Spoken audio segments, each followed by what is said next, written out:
Cek 1 2 3.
Baik, selamat malam Bapak Ibu sekalian, teman-teman atau rekan-rekan investor.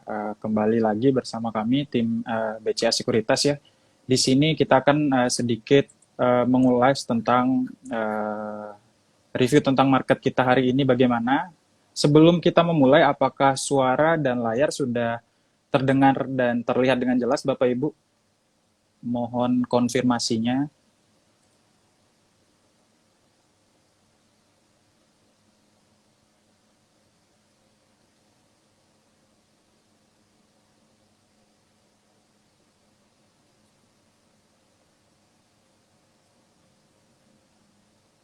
Ya, nampaknya sudah jelas ya. Terima kasih Bapak Alexander, kemudian Ibu Kitty, kemudian Bapak Firmansyah atas konfirmasinya.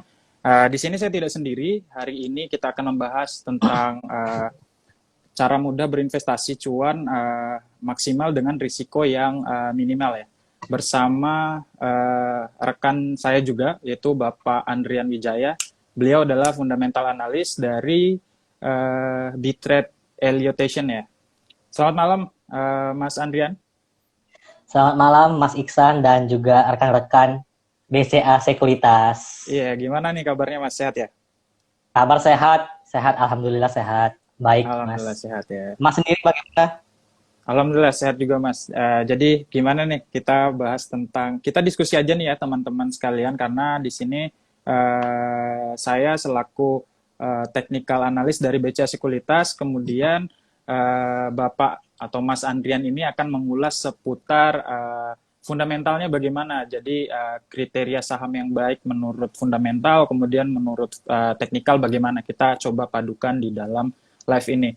Kurang lebih itu saja. Jadi kalau kita lihat nih, Mas Andrian, pergerakan market di hari ini bagaimana nih pandangan dari Mas Andrian sendiri?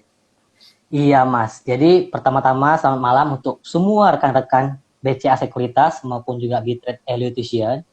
Jadi benar, Mas Iksan, bahwa seminggu terakhir market kita sudah positif ya, optimis. Terlihat bahwa 4 hari berturut-turut ya, Mas ya, kita selalu candle-nya hijau, jadi naik terus ini. Yang mana selama bulan Mei kemarin cukup menyedihkan ya, artinya sideways saja bulan Mei.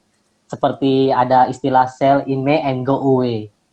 Nah, memang kenaikan di bulan Juni ini, Mas, di awal bulan Juni, harga indeks IHSG kita naik, ini dipicu. Salah satunya dipicu oleh data-data ekonomi kita yang positif, Mas. Jadi kita dengar ya, pertama kali yang kita dengar adalah manufaktur indeks, yang mana sudah menyentuh angka 55,4. Ini artinya manufaktur indeks itu di atas 50 itu ekspansi. 55,4 itu yang tertinggi sepanjang tahun ini. Jadi bisa bayangkan, ini berarti bahwasanya pertumbuhan itu di pabrik-pabrik sudah meningkat. Demand sudah meningkat. Jadi tercermin dari manufaktur. Jadi angka itu tercermin. Itu yang pertama. Yang kedua juga data inflasi, Mas. Kita tahu bahwa inflasi di bulan Mei itu naik 0,32%. Hanya di bulan Mei saja. Yang mana kita ketahui bahwa inflasi meningkat berarti ada demand. Demand-nya juga meningkat. Wajar. Karena di bulan Mei, uang-uang banyaknya beredar di pasar real. Yaitu adanya THR ya, pembagian THR. Itu juga salah satu alasan mengapa ekonomi real itu meningkat. Sedangkan di bulan Mei, untuk pasar modal, itu juga justru menurun karena memang uang-uang kebanyakan di ekonomi real, sektor real seperti itu, ada THR dan sebagainya. Nah, itu Mas. Dari sisi Mas sendiri melihat IHSG secara teknikal bagaimana, Mas? Iya, terima kasih Mas Andrian. Cukup memberi wawasan ya kepada teman-teman semua bahwa saya coba memberikan kesimpulan bahwa memang dipicu oleh katalis-katalis dari global maupun domestik ya. Kemungkinan dari data ekonomi kita juga masih cukup baik ya, karena memang PMI manufaktur kita juga dirilis di cukup ekspansif di angka 55. Betul. Kalau tidak salah. Betul. Ya. Jadi tadi sempat diberikan advice sama Mas Andriannya itu bahwa kegiatan manufaktur kita mulai sedikit demi sedikit pulih ya gitu ya, dibandingkan dengan regional area kita, beberapa negara-negara di regional yang saat ini sedang bahkan hampir sebagian besar mengalami lockdown kembali atau wave kedua corona, bahkan wave ketiga corona gitulah ya. Nah, untuk dari sisi teknikalnya sendiri nih Mas, kalau kita lihat ya pergerakan daripada indeks untuk 5 hari ke belakang, 5 hari perdagangan ini memang mencatatkan kenaikan yang cukup fantastis nih di 5 perdagangan terakhir. Dan hari ini kalau kita lihat menguat 84 poin di level 6.000-an ya, kembali tembus di level teritori 6.000, 6.031 closing, dan menguat 1,41%. Nah, kalau kita lihat pergerakan daripada indeks, nah tadi sudah dijabarin bahwa katalis fundamentalnya bagaimana, kemudian kalau dari sisi teknikal, untuk 4 hari kenaikan ini, kalau kita lihat 4-5 hari kenaikan ini, dia sudah membreakout daripada level moving average tertingginya, yaitu moving average 1 bulan, MA 30 harian. Nah, dia sekarang sudah berada di atas kemungkinan, dan juga pergerakan harga ini kan kemarin ada sedikit gap up ya. Gap up itu adalah sedikit selisih ya. Selisih antara closing price di hari kemarin dan opening price di hari ini gitulah ya, hari perdagangan terkini. Jadi gap ini bisa terjadi karena overreaksi dari beberapa pelaku pasar, kemudian bisa juga dikatakan bahwa optimisme yang cukup tinggi ya dari para pelaku pasar, akhirnya terbentuklah satu candle yang namanya gap. Nah, para teknikalis bahwa mengatakan bahwa mempercayai bahwa ketika gap ini muncul, tidak lama setelah terjadinya gap ini, kemungkinan harga akan menutup dulu gap ini, karena yang terjadi pada indeks kalau kita lihat di sini ada yang namanya gap up ya. Jadi kan gap dibagi dua nih Mas, ada gap up dan gap down gitu ya. Nah, kemungkinan di pergerakan indeks ini dia terjadi gap up nih di tanggal 31 Mei kemarin dan pergerakan di 2 Juni gitu ya. Dan kalau kita lihat secara seasonality-nya juga nih Mas, di Juni dan Juli itu kan positif ya, lebih cenderung positif ya, karena menyusul pembagian dividen dari beberapa emiten, kemudian katalis laporan keuangan yang di kuartal 1 itu kurang membaik, yaitu di kuartal 2 mulai membaik lagi, kurang lebih seperti itu ya. Optimisme seperti itu yang membuat indeks kembali bergairah dan mulai masuk di ranah 6.000 lagi nih kurang lebih Mas, gitu dari sisi teknikal. Oke. Mas Iksan, kalau boleh saya konklusi, berarti dalam jangka pendek, katakanlah 1-3 hari ke depan, indeks akan terkoreksi ya, karena adanya gap up kemarin, seperti itu? Iya, bisa dibilang seperti itu, 1-2 candle ke depan gitu ya. 1-2 candle ke depan. Iya, kurang lebih akan ada koreksi secara tipis ya, secara wajar, karena memang pergerakan sudah cukup tinggi, dan jika kita lihat by indikator, teman-teman di sini juga sudah tidak awam lagi ya mengenai indikator yang namanya indikator stokastik RSI maupun indikator osilator gitu ya.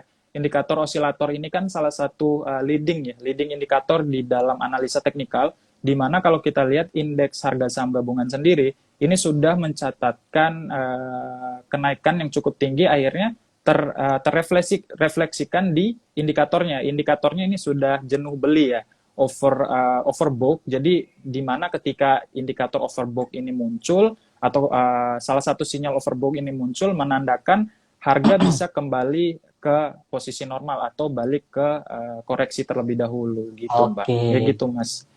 Oh ya Mas Iksan, tadi saya ingin menambahkan sedikit. Tadi Mas menyampaikan seasonality. Nah itu juga saya sudah hitung Mas, secara seasonality atau secara musiman di bulan Juni dan Juli 60-75% itu kita indeksnya hijau Mas, bullish dalam kurun waktu 10 tahun terakhir. Jadi kecenderungannya memang lebih akan bullish untuk bulan Juni maupun Juli karena secara historis dalam waktu 10 tahun terakhir juga seperti itu gitu. Jadi secara seasonality juga cukup baik ya gitu ya kata Lesnya. Karena iya sih, kalau kita lihat juga pergerakan indeks di Juni, Juli kemungkinan masih bisa positif, dan yang fantastis ini di Desember ya Mas ya. Di Desember juga cukup baik pergerakannya.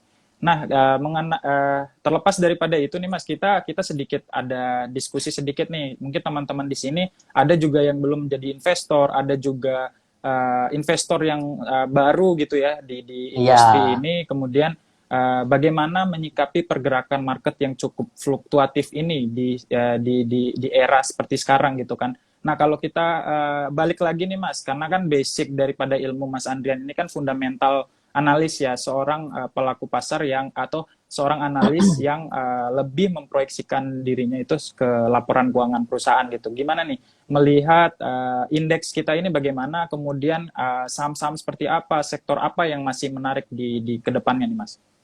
Oke Mas, sebelum itu saya ingin menyampaikan bahwa betul yang Mas Iksan sampaikan, di tahun angkatan corona, di tahun 2020 sampai 2021, ini ada kenaikan luar biasa jumlah investor kita Mas ya. Kalau kita baca-baca berita itu meningkat sampai 5 kali lipat. Ini kan luar biasa antusiasme masyarakat kita. Sudah mulai melek investasi. Nah, namun sayangnya Mas, inilah tugasnya kita berdua, yang mana kita sebagai sama analis, kita tidak henti-hentinya untuk mengedukasi. Jangan sampai dana-dana investor yang dari masyarakat retail ini anjlok atau katakanlah rugi di awal-awal. Jadi mereka kapok gitu ya. Oleh karena itu, penting sekali untuk kita belajar analisa, entah itu fundamental maupun teknikal. Nah, dua-duanya sama penting Mas. Nanti kita boleh sharing nggak tentang analisa fundamental maupun teknikal, bagaimana keduanya. Mana yang lebih baik lah. Ini sering jadi perdebatan Mas.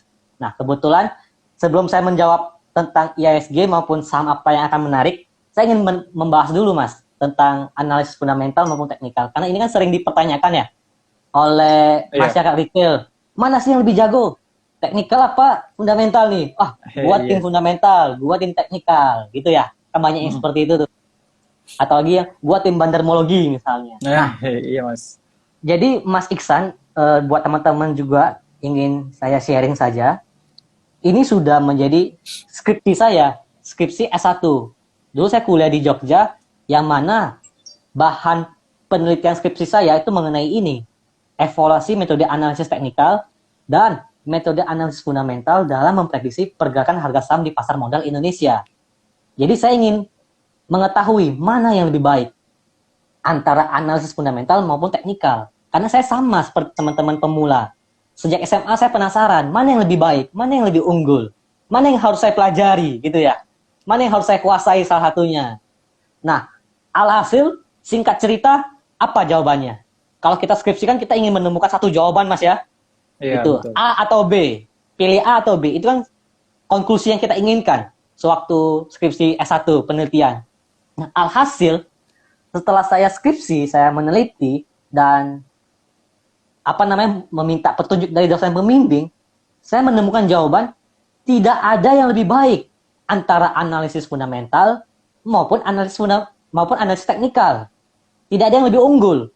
Waduh, saya shock dong Mas. Ini saya mau lulus nih, masa gak ketemu jawaban gitu ya? Iya, betul. Nah, saya tanya ke dosen pembimbing, Bu, saya setelah riset menggunakan data 10 tahun terakhir, ternyata tidak ada yang lebih unggul, Bu. Karena tingkat errornya beda tipis, Bu. Saya bilang gitu. Lalu apa jawaban dosen pembimbing saya, Mas? Ya, itulah jawabanmu, katanya. Tidak ada yang lebih baik, tidak ada yang lebih unggul, atau dua-duanya bisa digunakan, itulah jawabanmu. Berarti tidak ada yang lebih baik antara fundamental maupun teknikal. Sesuai kebutuhan kita. Kalau kita mau yang jangka pendek, gunakan teknikal. Gitu ya. Kalau kita mau invest jangka panjang sekali, ya gunakanlah fundamental. Nah, kalau dari Mas Iksan sendiri bagaimana? Karena Mas Iksan kan analis teknikal itu. Iya, yang saya tahu gitu ya, teman-teman sekalian, kalau dari itu semua benar kalau itu berdasarkan dengan teori ilmiah atau yang pernah diteliti oleh Mas Adrian sendiri ya. Tapi memang kedua analisa ini cukup penting ya di dalam kita mengambil keputusan berinvestasi. Kalau bisa saya lihat di analisa fundamental itu sebenarnya lebih mengarah kepada tadi yang tadi disebutin. Jadi jangka waktu yang digunakan atau time frame yang digunakan itu lebih lama. Jadi lebih dari 1 tahun, bahkan 12 bulan ke depan, bahkan lebih dari 1 tahun, 3 sampai 5 tahun ke depan bisa digunakan analisa fundamental. Dan bukan berarti analisa teknikal tidak dapat digunakan, tapi karena analisa teknikal ini adalah kita membahas lebih ke seputar pergerakan harga, lebih kepada trennya bagaimana, dan kita tidak melihat bagaimana suatu perusahaan ini baik atau tidak, karena kita berbicara dari sisi pergerakan chartnya saja gitu kan. Nah konon, karena kalau kita lihat, kita back to teorinya ya, karena kan teknikal ini kan muncul karena dulu di saham teori Dow ya, teori Dow, mungkin Mas Andrian juga pernah baca. Jadi teori Dow itu mengatakan bahwa aset di indeks di Dow Jones Amerika itu ada 12 atau 13, itu saya lupa beberapa sahamnya, itu yang ada di Dow Jones itu diteliti menggunakan teknikal, dan dia mau lihat pergerakan daripada harga saham itu bagaimana. Kurang lebih seperti itu di sana gitu kan, secara teori klasiknya bagaimana seperti itu. Dia melihat pergerakan harga ini bagaimana, dia sudah masuk ke ranah overbought atau oversold yang tadi juga sempat dijabarkan, kemudian ya kurang lebih seperti itu, tidak jauh dari pergerakan harga saham. Dan sekarang juga banyak yang justru mengkombinasikan dengan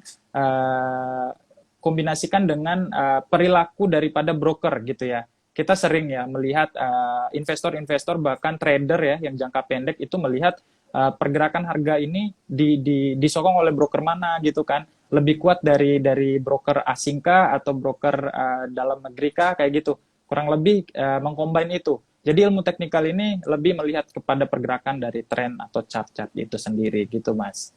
Iya, jadi kalau boleh saya simpulkan sedikit Mas, analisa teknikal ini seperti ini ya, misalnya kita mengamati, kalau kita taunya harga daging biasanya naik menjelang apa? Menjelang lebaran Mas ya. Nah, itulah pola-pola seperti itu yang kita pelajari dalam analisa teknikal ya, mengamati harga ini kapan naik biasanya. Nah, seperti itu teman-teman, cara mudahnya analisa teknikal. Kalau kita praktekkan dalam kondisi daging misalnya. Daging ini kita anggap saja ini saham. Nah, seperti itulah analisa teknikal. Sedangkan analisa fundamental, kita menilai bibit-bebet bobotnya Mas ya. Baik buruk atau sehat atau tidak sehatnya perusahaan, seperti itu Mas. Lanjut Mas Iksan. Ya, gini, saya ingin bertanya nih seputar ini sedikit membahas tentang analisa fundamental nih Mas ya, karena kalau kita lihat kita pernah dengar juga di market ada yang namanya under value dan over value. Mungkin Mas Andrian bisa menjabarkan sedikit apa sebenarnya yang dimaksud dengan under value, kemudian apa yang disebut apa yang dinamakan dengan over value gitu, biar semua semua penonton di sini atau beberapa rekan-rekan di sini bisa mengerti gitu apa itu sama under value dan over value. Silakan Mas. Oke, terima kasih Mas Iksan, pertanyaan yang baik sekali. Jadi buat teman-teman, ini adalah istilah memang, istilah yang harus kita mengerti apa itu under value, apa itu over value. Nah, under value sendiri artinya kemurahan. Jadi kemurahan. Jadi harga saham yang ada di pasar itu lebih murah dibandingkan yang seharusnya, dibandingkan nilai wajarnya. Nah, itu disebut under value. Contoh, waktu corona kemarin Mas ya, kita masih ingat sahamnya BCA. Itu kan sempat di angka 20 ribuan Mas. Ya, di saham BCA betul. terendah 20 ribuan. Nah, itu under value bisa dikatakan. Karena memang rata-rata kita lihat PBV dari saham BCA itu rata-ratanya berapa? Rata-ratanya 3 sekian gitu. Tiba-tiba anjlok jadi 2. Gitu ya. Maka kita sebutkan itu under value contohnya. Nah, itu kita boleh lakukan koleksi beli seperti itu. Karena kita ada margin of safety namanya. Margin of safety ini ada tingkat keamanan kita. Kalau kita beli saham yang di under value, maka kita memperbesar margin of safety kita. Jadi tingkat keamanan kita lebih tinggi gitu. Kalau kita membeli saham-saham under value.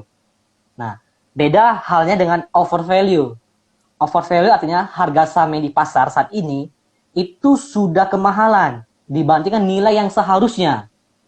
Misal, kalau kita lihat, kalau banking misalnya saham BCA, contoh Mas ya, banking, kita lihat PBV. PBV secara historikal dalam waktu 10 tahun terakhir gitu. PBV rasio. Nah, biasanya BCA ini diperdagangkan sekitar 2 sampai 3,5 kali lipat dari book value-nya. Nah, tiba-tiba kalau misalnya sudah 7 kali lipat, 10 kali lipat, nah PBV-nya loncat seperti itu namanya over value karena sudah tidak wajar lagi seperti dalam kurun historisnya. Nah, itu nanti market akan dengan sendirinya mengoreksi untuk turun. Karena banyak sekali Mas ya. Kita kalau buat contoh seperti yang dulu saham-saham farmasi, kalau Mas Iksan masih ingat, pasti itu masih ingat Mas ya. Itu kan valuasi sudah agak wajar Mas. Waktu yang awal-awal Januari, yang Desember Januari itu kan naik terus tuh. Karena rencana vaksin mau tiba, naik terus. Memang ada sentimen dorongan dari ini ya, big player ya. Kemudian juga kita lihat secara valuasi kan tidak masuk akal Mas. Mau kita lihat PE atau PBV-nya sudah tidak masuk akal. Gitu. Bahkan ada yang minus ratusan kali ya. Nah, PE-nya bahkan bisa minus 100 kali, tapi harga saham naik terus. Nah, alhasil apa? Ketika Bapak Jokowi divaksin untuk pertama kalinya, justru saham-saham farmasi ARB sampai 12 hari gitu Mas ya. Oh, Nah, iya. seperti itulah Mas, istilah under value maupun over value Mas. Jadi Gitu. saya bisa simpulkan ya. Sebenarnya komponen yang digunakan itu lebih umum PBV dan PE ya. Ketika Betul. kita untuk membandingkan kita membandingkan by average, bisa apakah by perusahaan gitu Mas? Kurang lebih bagaimana ya penjelasannya? Ya, jadi ada 2 yang kita bisa gunakan Mas. Yang pertama kita gunakan yang namanya time series ya. Time series ini artinya kita bandingkan dengan waktu-waktu yang terdahulu. Jadi tadi yang saya kasih contoh itu namanya time series. Gitu. PBV dalam waktu 10 tahun terakhir bagaimana rata-ratanya. Nah, itu namanya time series. Itu yang pertama. Yang kedua ada yang namanya cross section. Nah, kalau cross section itu kita bandingkan PE atau PBV dengan kompetitor. Kompetitor yang berada di industri yang sama atau kita bandingkan dengan rata-rata industri. Gitu. Nah, itu yang disebut cross section. Jadi bisa gunakan 2 itu, Mas. Gitu.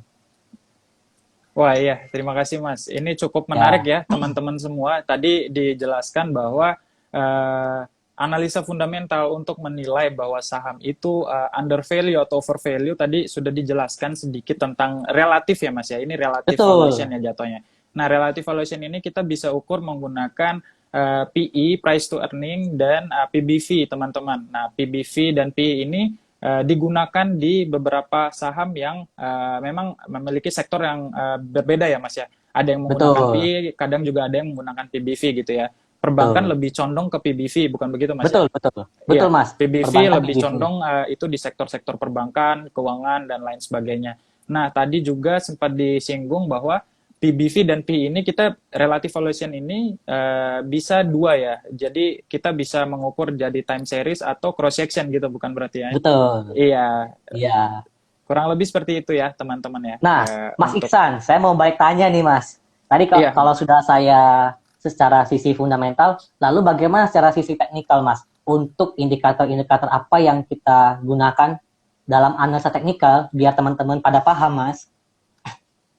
iya, untuk teknikal sendiri sebenarnya tadi kita sudah sedikit bahas ya, karena kita hanya berkecimpung dari sisi chart, dari sisi pergerakan, dan dari sisi pattern ya. Nah, ini sedikit pemahaman saja bahwa teknikal ini ada dua teori dasar, Mas. Jadi ada yang klasik dan ada yang modern. Nah, kalau kita tahu teknikal klasik ini itu seperti kita melihat bagai pola bentuk apa, kemudian dia ini membentuk pola apa. Nah, kecenderungan pola-pola ini kan tidak mungkin kita bisa hafalin semua gitu kan, Mas ya. Nah, di era sekarang itu mereka lebih mengcombine teknikal versi klasik dan modern. Jadi yang modern ini nih meliputi kita mengcombine dengan beberapa indikator. Teman-teman di sini yang sudah pernah ikut kelas teknikal mungkin sudah sedikit ini ya, sudah sedikit mengetahui bahwa indikator-indikator yang umum digunakan atau metode-metode umum yang digunakan dalam teknikal itu cukup banyak, seperti Bollinger Band. Dan indikator Bollinger Band ini cukup umum digunakan karena memang cukup powerful ya, memiliki power yang cukup tinggi, yaitu seperti kita kan dibagi menjadi 3 band ya. Ini kan indikator Bollinger Band, salah satu indikator tren, indikator osilator bisa, kemudian indikator momentum juga bisa. Nah, indikator momentum sendiri mereka dibagi jadi 3 band gitu kan, kalau indikator Bollinger Band. Band bawah, band tengah, dan band atas. Nah, di mana band tengah ini adalah MA20 dari harga historis rata-rata. Nah, itu perhitungannya cukup kompleks karena ini ada standar deviasi -1, yaitu di band bawahnya, kemudian standar deviasi +1, yaitu di angka Bollinger Band atasnya, dari historical harga ini, dari historical harga. Nah, ketika harga ini menyentuh band bawah, kemungkinan itu kita bisa mengambil take action untuk beli, gitu ya, untuk Bollinger Band. Kemudian jika dia menyentuh dari tren naik nih, tren yang bullish, dia indikator Bollinger Band-nya itu sedang di area middle band atau Bollinger Band tengah atau middle band-nya. Nah, kemungkinan kita dapat mengambil aksi sell atau kita bisa hold, karena kemungkinan harga masih bisa untuk strong breakout level itu dan menguji kembali level Bollinger Band atasnya. Kurang lebih seperti itu, karena di sini kita tidak Oke. bisa menggambarkannya metodenya seperti apa. Kurang lebih indikator-indikator umum yang saya jelaskan seperti Bollinger Band, Oh, osilator seperti RSI, kemudian stokastik, itu indikator-indikator umum, kemudian volume maupun moving average gitu ya, Mas ya. Untuk oke. teknikal kurang lebih seperti itu. Mas Iksan, jadi kalau boleh saya simpulkan, dan juga untuk teman-teman di trade maupun BCA Sekuritas, Mas Iksan ini menggunakan combine ya. Jadi teknikal klasik maupun modern. Nah, Iya, contoh betul modern sekali. adalah Bollinger Band, kemudian MACD, kemudian ada moving average, ada stochastic. Itu ada contoh-contoh indikator modern. Sedangkan klasik adalah menggunakan price action, volume action, maupun Iya, juga betul menggunakan sekali. pattern-pattern, Mas ya, pola-pola Iya, seperti itu. Itu betul termasuk sekali. klasik ya, Iya, maupun juga elite wave itu juga termasuk klasik, Mas, gitu. Nah, lanjut, Mas. Ini iya menarik kalau sekali, Mas. iya Ya, lanjut. menarik sekali sebenarnya. Kita sudah membahas tentang analisa teknikal, garis besarnya, kulit-kulitnya kita udah tahu nih, analisa teknikal, kita simpulin bahwa analisa teknikal ini untuk indikator momentum. Dan Betul. ketika si fundamentalnya ini udah bagus nih gitu ya, kita bisa combine keduanya ini. Karena ketika fundamental bagus, tercermin dari teknikalnya bagus, kenapa tidak kita mengambil take action di salah satu aset ini atau salah satu saham ini gitu ya, kurang lebih. Nah, kalau kita lihat, nah, bitrate ini kan berdasarkan Elliott ya, Elliott Wave. Di sini juga banyak nih teman-teman yang menanyakan, sebenarnya Elliott Wave ini nih apa, Mas? Sebenarnya soalnya saya pernah belajar Elliott Wave ini salah satu metode teknikal juga nih. Bisa dijelaskan sedikit? Mungkin teman-teman di sini ingin mengetahui, Mas. Oke, ya Mas Iksan dan juga teman-teman semuanya. Jadi sebelumnya saya ingin memberitahu kalau misalnya mau belajar Elliott Wave lebih lengkap, teman-teman bisa follow nih Instagramnya @bitrate_elution, di mana di situ banyak sekali informasi mengenai Elliott Wave. Oke, nah apa itu Elliott Wave, Mas? Jadi Elliott Wave ini pertama kali ditemukan oleh Ralph Nelson Elliott, Mas. Jadi beliau itu adalah seorang akuntan. Dia seorang akuntan di abad ke-18, yang mana ini termasuk salah satu metode analisis yang klasik, Mas, teknikal klasik. Nah, jadi Elliott Wave sendiri adalah menemukan gelombang-gelombang. Jadi kalau saham itu diidentifikasi, baik itu time frame-nya dari daily, weekly, maupun daily yang lebih besar lagi, ternyata ditemukan ada pola-pola yang selalu sama seperti itu. Nah, itu yang disebut Elliott Wave. Jadi ada pola kalau misalnya naik, dia ada wave 1, nanti ada koreksi lagi, kemudian ada wave 3 naik lagi, kemudian nanti ada koreksi lagi wave 4, baru nanti naik terakhir wave 5. Jadi ada 5 gerakan motif, seperti itu ya. Baru nanti kalau tren naiknya sudah selesai, lanjutlah wave turun, impulse wave. Wave A turun, lalu nanti naik lagi, wave B, namun tidak kuat, nanti lanjut turun ke wave C. Nah, seperti itu kita bisa mengidentifikasi. Jadi, Elliott Wave sangat berguna untuk memberitahu kita peta, Mas. Peta harga. Oh, kira-kira harga saham ini akan kemana ya? Gitu. Jadi ada petanya. Jadi memberikan skenario ke depan bagaimana gitu. Nah, itulah Elliott Wave, Mas. Jadi buat teman-teman yang ingin belajar lebih lanjut, belajar detail, bisa follow Instagramnya Elution maupun nanti join di WhatsApp group juga, Mas. Kita ada WhatsApp group dan itu gratis, Mas. Free kita. Gitu. Oke, ya, terima kasih sekali nih penjabaran yang sangat luar biasa kalau bisa disimpulkan. Jadi Elliott Wave ini melihat motif-motif pola gitu ya, kurang lebih sama juga seperti pattern, dan ini lebih ke motif tren gitu ya. Ada gelombang A, gelombang B. Nah, nanti lebih jelasnya bisa follow Instagram teman Mas Andrian atau Elliotation ya. Kemudian gabung di WhatsApp grupnya. Nah, di sini kalau kita lihat nih, Mas, pergerakan hari ini nih, pergerakan saham di sepanjang hari ini kan cukup dominan. Di sini juga sempat ada yang bertanya, di sini sektor finansial atau perbankan ini lebih diakumulasi asing nih, saya lihat nih. Pergerakannya gimana nih menurut Mas Andrian kalau bisa dijabarin? Oke, terima kasih Mas Iksan. Jadi juga betul yang apa disampaikan oleh Mas Iksan, dalam 5 hari terakhir kita kan candlenya hijau, Mas ya. Nah, kalau kita detailkan lagi, apa sih yang membuat IHSG kita hijau? Ternyata didominasi oleh sektor finance. Jadi sektor-sektor banking seperti BCA, kemudian dan bank-bank lainnya. Nah, ini yang mendorong IHSG kita naik. Indeks kita hijau gitu. Dan inilah mengapa indeks kita hijau, karena memang sektor-sektor finance itu kinerjanya, pertumbuhannya itu meningkat, Mas. Gitu. Jadi di kuartal 1, kuartal 2 itu meningkat pertumbuhan sektor banking di 2021 dibandingkan tahun sebelumnya.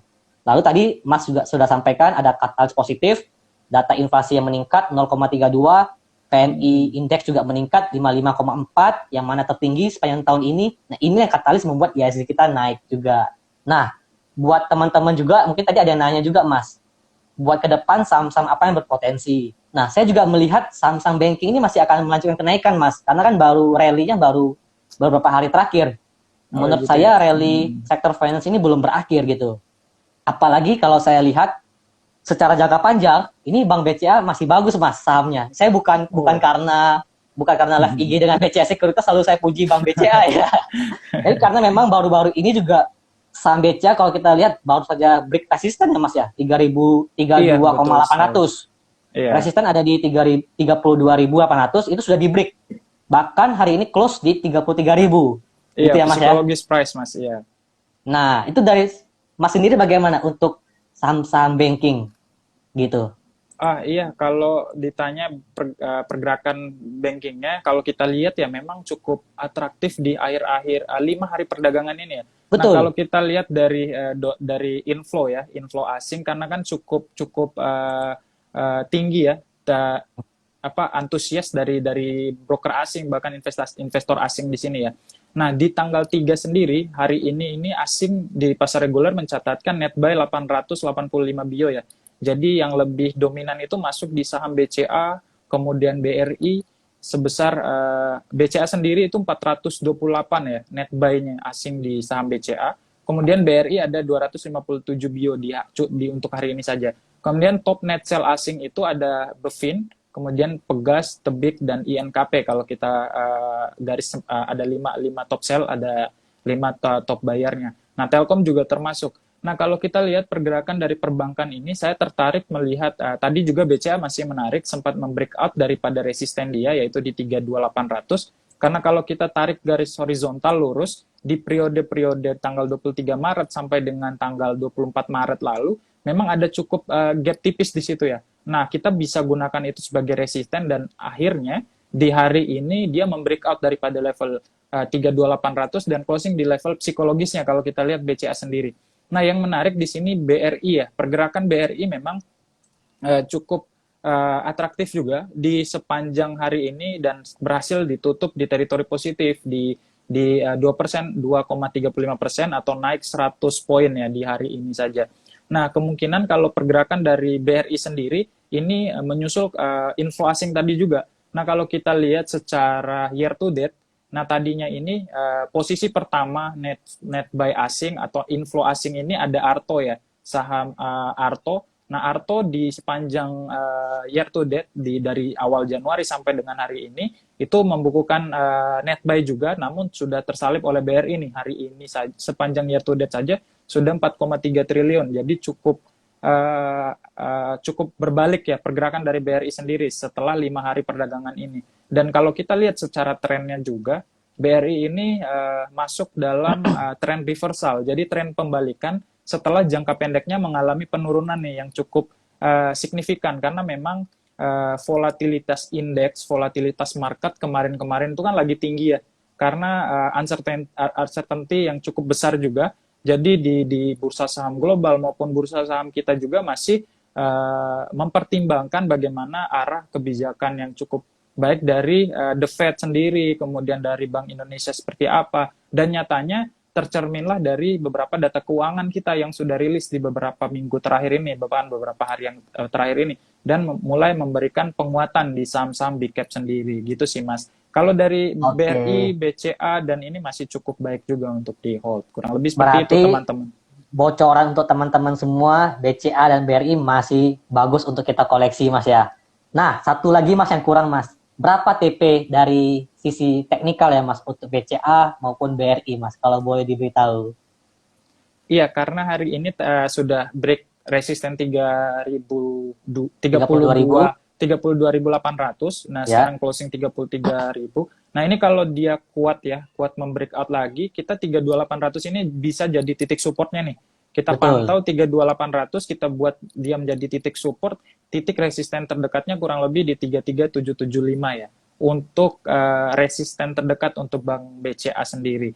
Jadi untuk take actionnya kita boleh buy on weakness saja di 32.800, bahkan trading buy atau buy at close price-nya dia yaitu di 33.000. Nah, pantau 32.800 ini sebagai level support-nya dia. Kurang lebih seperti itu untuk BCA-nya Mas ya.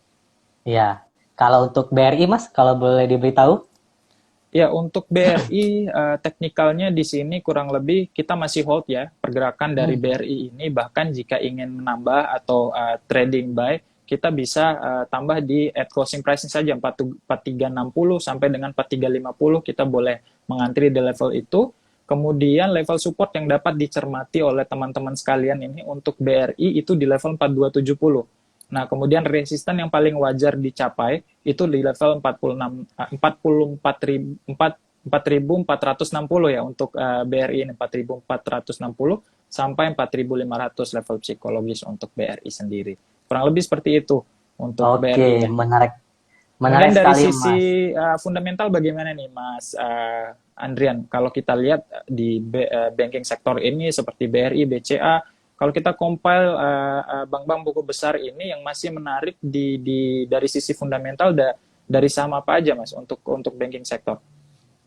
Ya, saya juga sepakat dengan apa yang disampaikan Mas Iksan. Tadi Mas Iksan sudah membocorkan Bank BCA, kemudian Bank BRI. Saya ingin tambah lagi 2, Mas. Jadi menurut saya Big Four banks itu masih menarik semuanya, Mas. Jadi kalau kita lirik, Big Four banks itu ada BCA, ada BRI yang kedua, kemudian yang ketiga ada Mandiri, yang keempat BNI. Ini keempatnya masih sangat menarik untuk kita koleksi karena memang tadi kalau yang saya sampaikan, secara PBV ratio-nya itu masih under value dibandingkan sebelum corona ya. Kita bilangnya sebelum corona gitu. Atau secara time series-nya deh. Secara historis waktu yang average-nya, average 10 tahun terakhir. Nah, itu sekarang masih under value. Jadi kita koleksi beli dan tahun depan kita baru buka lagi dan kita akan shock. Sudah seperti ini ya harganya ya gitu. Baik itu Bank BCA maupun Mandiri, BRI dan BNI.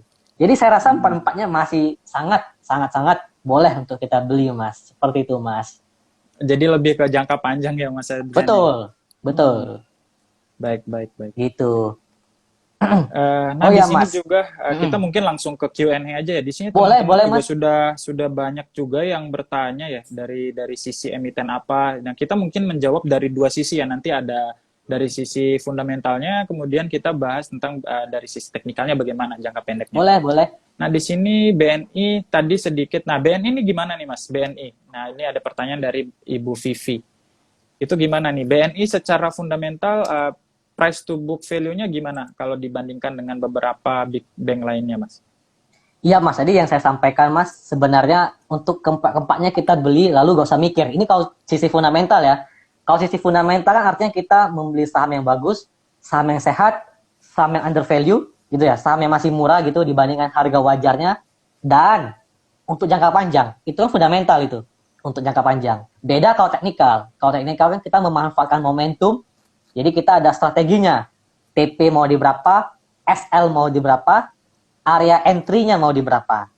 Nah, sedangkan fundamental, kalau Bapak Ibu beli saja Big Four banks, ya, Big Four banks, karena ini memang sudah terbukti dalam 10 tahun terakhir, gitu. Sektor-sektor yang sebagai pendorong IISG, kemudian sektor-sektor yang apabila IISG anjlok, kemudian yang pertama kali rebound adalah sektor finance. Dan ini terbukti lagi, terulang lagi. Kalau Bapak Ibu masih ingat COVID kemarin di bulan Maret 2020, itu yang pertama kali hancur, semua saham hancur. Kemudian yang pertama kali rebound adalah sektor finance. Oke? Ini terjadi lagi, Bapak Ibu. 3 bulan terakhir kita kan sideways ya.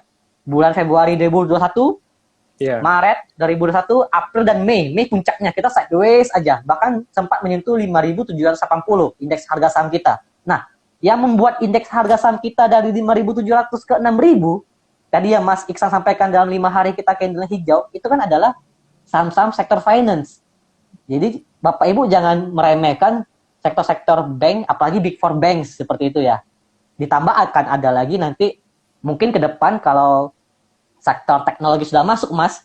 Ini kan rencana ada Goto mau IPO. Kalau Goto mau IPO ini akan jauh lebih menarik lagi. Karena kalau kita lihat di bursa US, itu saham-saham yang didominasi 25% itu adalah sektor teknologi. Jadi seperti Apple, kemudian Facebook, Amazon, dan teman-temannya Alibaba, itu kan di US juga tuh mereka listingnya.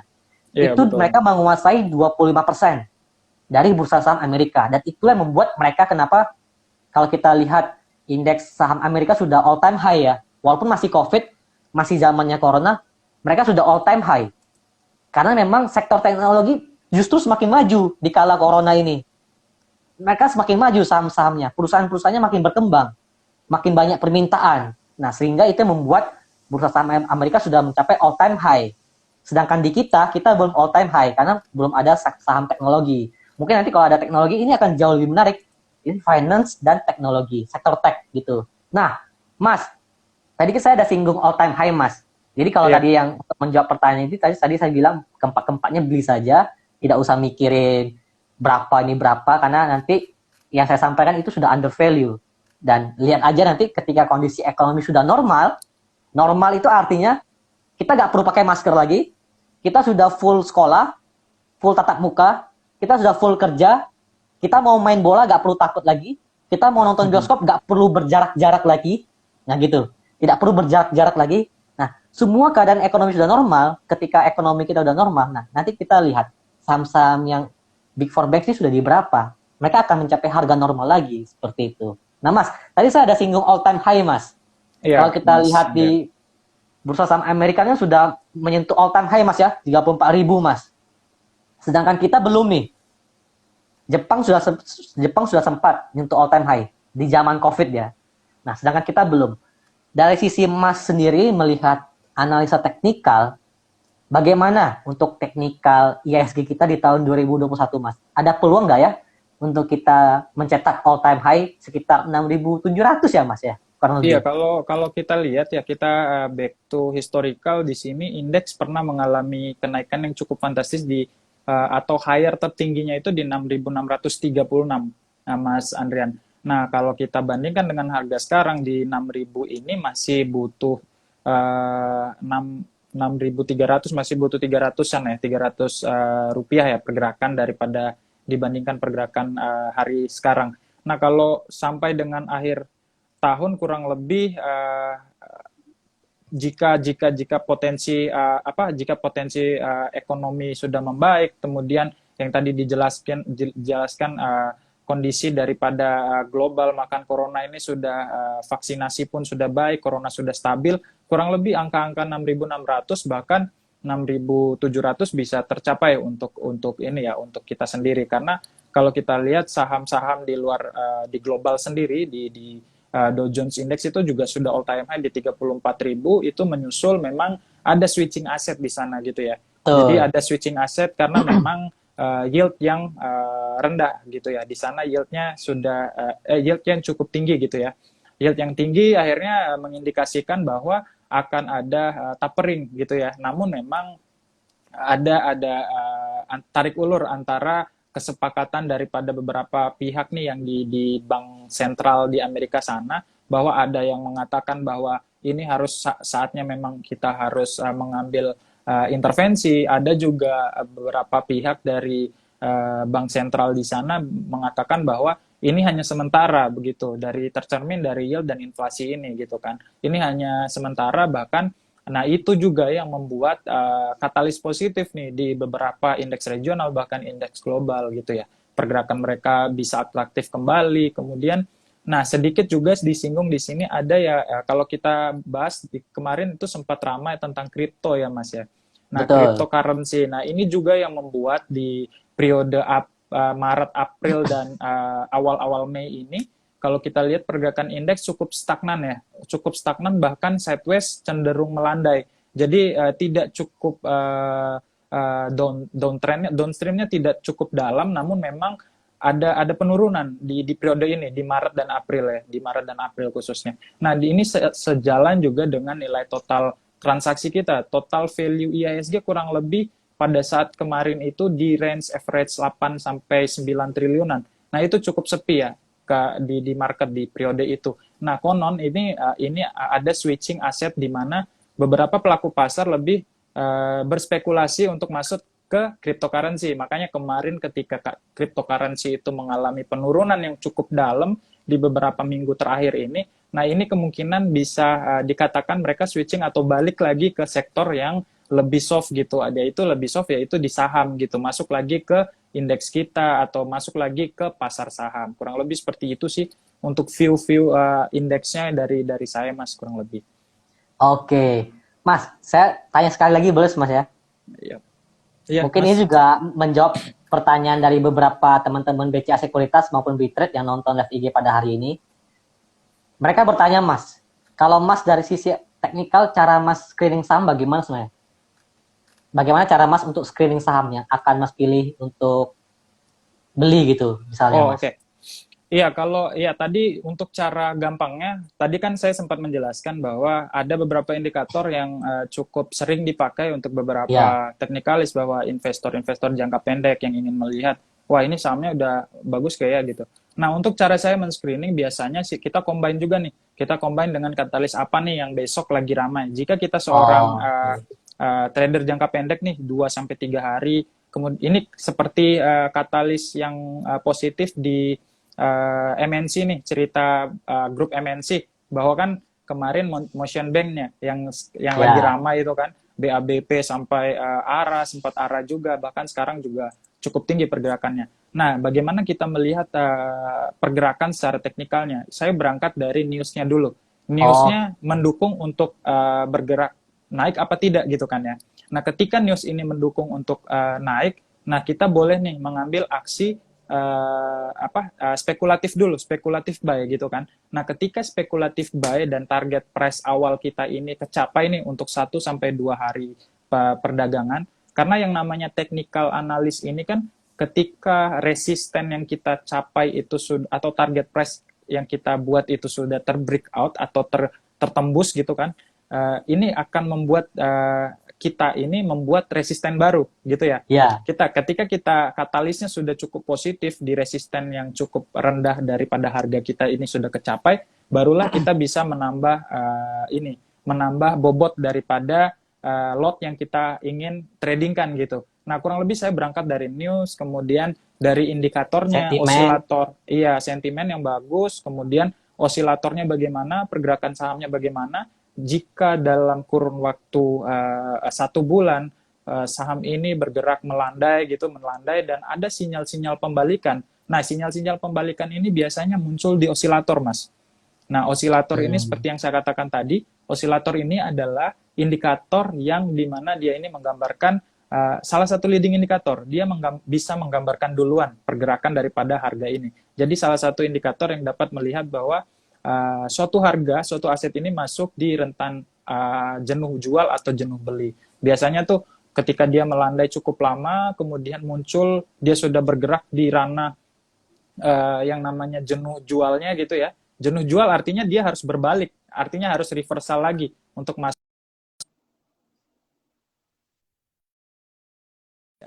dari sahamnya gitu. Ketika dia sudah melandai gerakan beli gitu kurang lebih ya gitu Mas untuk screeningnya berangkat dari news Oke. dulu. Ya, menarik sekali Mas ya. Ini juga menjawab beberapa pertanyaan dari teman-teman kita. Ini juga menjawab juga Mas. Tadi Mas ada singgung seperti contohnya sentimen MNC Group gitu ya. Karena banyak sekali yang tulis di kolom komentar, ini apakah saham-saham MNC masih manggung gitu ya. Jadi ada big cap, ada B-hit gitu dan lain-lainnya gitu.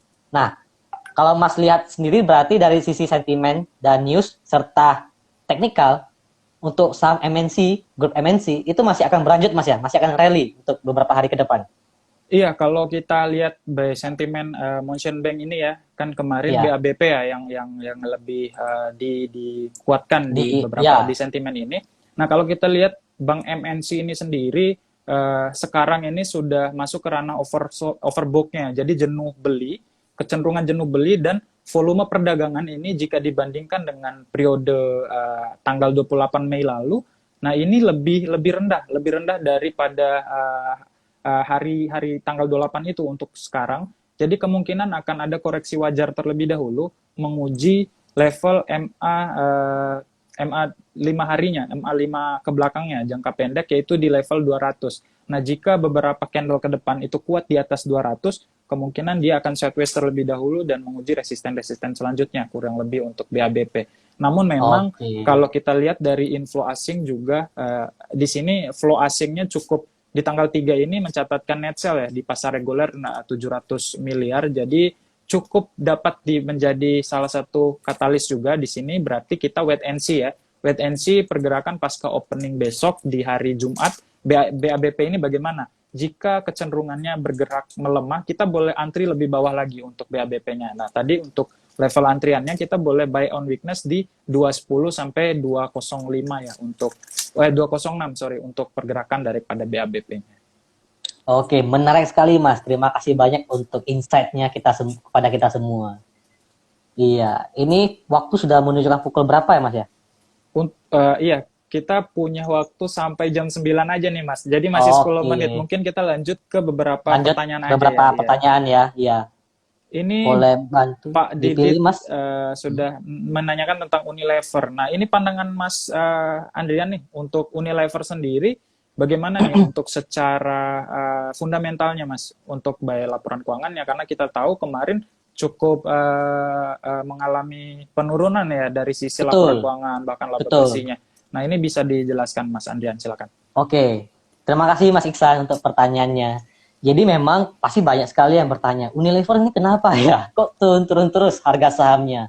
Jadi Bapak Ibu dan teman-teman semuanya, Unilever ini kalau kita lihat dari sisi kinerja keuangannya itu memang tidak sophisticated lah, tidak menakjubkan di tahun 2020 kemarin, yang mana justru betul yang disampaikan Mas Iksan, betul yang apa yang disampaikan oleh Mas Iksan, minus 5% Mas laba bersihnya. Iya. Jadi memang tidak begitu menarik secara kinerja keuangan. Namun kalau kita lihat secara jangka panjang, oke, sebelum itu saya mau kasih penyebab lagi. Apa yang menyebabkan saham Unilever turun terus? Yang pertama itu ya, kinerjanya steady. Jadi kinerjanya steady, bahkan cenderung menurun. Minus 5%. Itu yang pertama. Yang kedua, kalau kita lihat, PE-nya tuh benar-benar sangat mahal, Mas. Bahkan sudah 2 kali lipat dibandingkan industrinya. Tadi yang saya sampaikan ya kan, kita bisa melihat time series maupun cross section. Nah, karena yang baru-baru ini kan Unilever baru saja stock split ya. Sebelum COVID dia stock split. Oh iya. Nah, ternyata masih mahal. PE rasionya masih mahal itu. Gitu. Kelihatannya murah karena di split. Karena di split kelihatannya murah, tapi ternyata tidak merubah PE rasio. PE rasio tetap mahal. PE rasio tetap sama, Mas. Yang 5:1 Mas ya kalau nggak salah. Betul. Sebelumnya bisa dijelasin split ini apa sih Mas? Sebenarnya aksi korporasi apa sih gitu? Jadi buat teman-teman semuanya, stock split itu adalah aksi, salah satu corporate action yang dilakukan oleh emiten, yang mana mereka memecah harga sahamnya. Yang awalnya harga sahamnya 40.000 per lembar, itu dipecah menjadi 8.000 per lembar. Jadi dipecah, tapi jangan khawatir. Wah, berarti saya langsung anjlok dong saham saya. Tidak, tetapi saham Bapak Ibu akan memiliki 5 kali lipat lebih banyak. Gitu. Karena dipecah saja, gitu. Dipecah saja nominalnya. Itu yang disebut stock split. Nah, tujuan stock split itu biasanya untuk mempermudah ya, atau bisa disebut biar menjangkau lah, ibaratnya menjangkau investor retail gitu. Karena memang biasanya stock split itu dilakukan ketika harga saham itu sudah mahal, Mas. Sudah mahal. Sudah mahal, sudah tinggi sekali. Jadi di stock split supaya menjangkau investor retail. Nah, dari 8.000 itu kalau kita lihat PE-nya sudah mahal sekali karena PE-nya kan sama, Mas. Ya. Iya, betul sekali. Tidak mengubah PE. PE-nya tidak berubah, tetap sama. Nah, itu yang membuat memang sudah sewajarnya, sudah sepantasnya harga saham Unilever itu harus terkoreksi. Kalau kita bandingkan secara tadi yang saya sampaikan cross section, itu juga sudah 2 kali lipat lebih mahal dibandingkan rata-rata industri yang berada di sejenis ya, di consumer sejenis FMCG. Nah, itu yang mengapa membuat harga saham Unilever turun terus. Ditambah ada COVID lagi. Jenis perusahaannya juga sudah mature ya, Mas ya. Betul, sudah cukup lama mature. Karena setiap kita membahas tentang saham seputar nabung saham atau kita masuk ke beberapa ini yang digaungkan selalu Unilever gitu kan, selalu Unilever yang digaungkan karena memang ini perusahaan cukup lama berdirinya, pergerakan juga sudah cukup stable sudah cukup mature lah, jadi jenis perusahaan yang sudah cukup dewasa di sini dan sempat juga memiliki harga yang cukup tinggi, akhirnya dia stock split gitu ya Mas ya. Jadi biar terjangkau di pasar, akhirnya dia stock split yang itu terjadi di awal tahun 2020 kalau tidak salah. Iya. Nah, sekarang pergerakan kalau dari sisi teknikal cukup melandai. Karena kalau kita lihat aksi korporasi yang akan datang ini, pihak korporasi atau Unilever ini sepakat akan membagikan dividen nih, kalau tidak salah di 100 lembar per saham. Nah, ini juga nih teman-teman sekalian, ini bisa jadi katalis positif nih untuk pergerakan jangka pendeknya. Nah, kalau kita sikapi nih teman-teman semua sebelum Kumdet ini, kalau kita lihat pergerakan ini sudah cukup ada pergerakan reversal nih, menguji MA20 harinya. Teman-teman bisa coba sendiri di platform trading masing-masing atau di Base Mobile atau di aplikasi Base-nya. Kita bisa masukkan MA20. Nah, pergerakan harga terakhir ini masih sedang menguji MA20 ini, MA20. Nah, jika mampu membreak level ini kurang lebih 6.200 sampai 7.000 ini kemungkinan bisa tercapai ya untuk Unilever sampai dengan saya sepakat sekali karena memang dari view Elwave juga demikian, Mas. Kita di Elwave juga mengatakan justru ini Unilever buy on weakness. Karena secara tadi saya ingin sampaikan, secara jangka menengah Unilever ini jangka menengahnya harganya akan menuju 6.200 sampai 6.800 secara jangka menengah. Yang mana kalau secara elite wave ini sudah di akhir wave 2, nanti sebentar lagi akan running wave 3. Tadi saya sampaikan wave 3 ada wave naik. Akan running wave 3 ditambah ada katalis positif pembagian dividen. Nah, itu saya rasa achievable lah untuk target segitu. Tadi apalagi Mas sampaikan itu adalah MA20-nya Mas ya. Iya, betul sekali. Nah, Mas, jadi atau memang Bollinger Band tengahnya. kita selaras nih, technical modern maupun technical klasik seperti itu Mas. Iya, menarik sekali. Mungkin kita langsung move ya ke pertanyaan lain. Boleh. Nah, di sini yang menarik ada pertanyaan dari Ibu Nelly, kemudian Pak Herditia juga sedikit menyinggung di sini. Ini Goto ya, yang lagi ramai ini kan Goto ya, yang aksi korporasi antara kedua e-commerce kita, yaitu dari Gojek maupun Tokopedia yang menggabungkan namanya menjadi Goto. Nah, ini ketika dia akan IPO nih Mas, sebenarnya sedikit mempengaruhi atau lebih banyak mempengaruhi market nantinya Mas. Pandangan Mas Andrian gimana nih dari sisi fundamentalnya gimana kalau Goto ini listing Pertama di bursa? Mas, kalau misalnya Goto masuk, ini kan Goto akan masuk ke saham sektor tech ya, sektor teknologi. Iya, betul sekali. Itu yang pertama.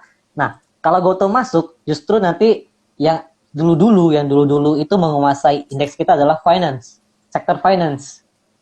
Nanti sektor finance akan berkurang nih porsinya, akan digantikan oleh sektor teknologi. Yang mana kalau Goto itu listing saja, itu konon sudah melebihi aset atau market cap-nya BRI. Itu ya. Yep, Jadi kalau Goto 5 market cap kurang lebih Big Bang ya, masih BCA, Betul. BRI dan sejenisnya ya. Betul, nanti kalau Goto masuk Mas, dia menyalip BRI sudah dari sisi market cap-nya. Memang masih di bawah BCA, tapi sudah menyalip BRI nomor 2 kalau Goto beneran masuk ya. Jadi ini memang akan mengubah struktur komponen ISG kita yang awalnya itu pendorong, penguat kita finance, nanti akan masuk teknologi akan meningkat ini. Bahkan bisa menjadi nomor 2 terbesar secara sektoral. Gitu Mas.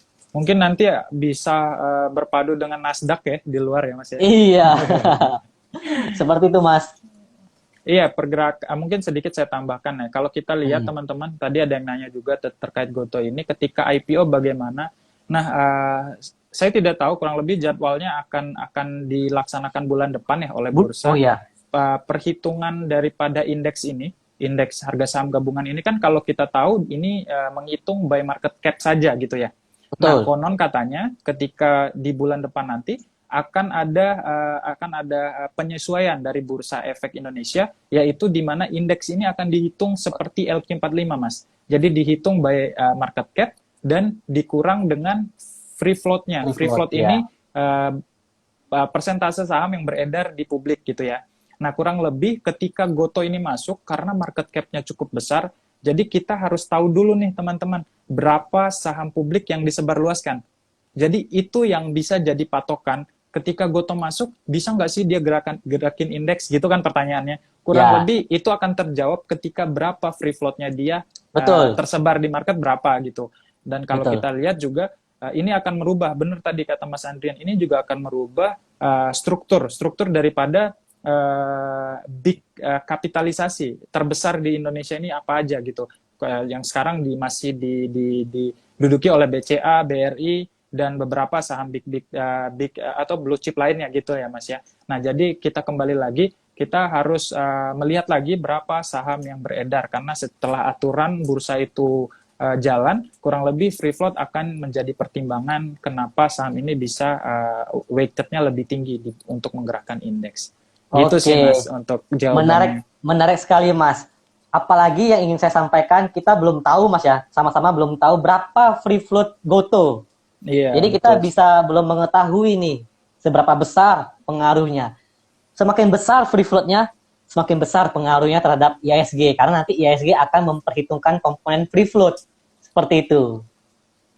Iya, kurang lebih seperti itu Mas. Nah, ini tidak dipersingkat oleh waktu nih nampaknya pertemuan kita nih Mas. Ini sekarang sudah pukul 9 pas ya di 21:00 ya ini.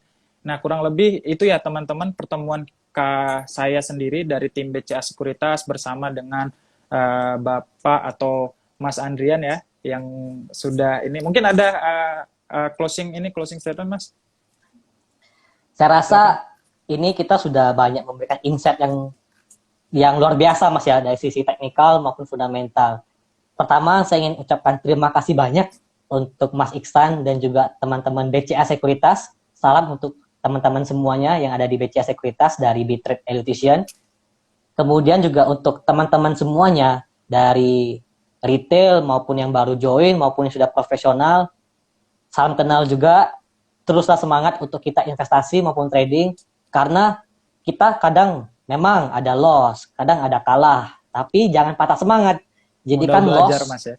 betul, jadikan loss itu untuk modal belajar, evaluasi terus, sampai kita ketemu, wah ini ya, seperti ini ya, sampai kita ketemu formulanya gitu ya. Formulanya, seperti itu Mas kalau dari saya. Dari Mas, silakan Mas, closing statement-nya. Iya, ini suatu kebanggaan juga ya bisa berbicara bersama atau kita bisa diskusi bareng ya, karena ini dua sisi pembelajaran yang berbeda, karena ini satu dari sisi fundamental, kemudian dari sisi teknikal. Saya harap ini bisa berlanjut ke depannya.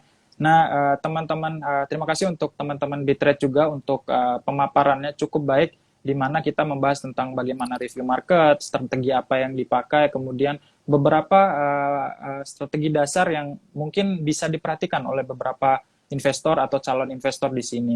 Nah, mungkin akhir kata saya ucapkan terima kasih untuk Bapak Ibu yang sudah menyempatkan menonton live ini ya, BCA Sekuritas bersama dengan Bitrate Elutition yang di pembicaranya itu Bapak Andrian Wijaya. Saya ucapkan terima kasih dan salam cuan mungkin ya. Iya, terima kasih. Assalamualaikum warahmatullahi wabarakatuh.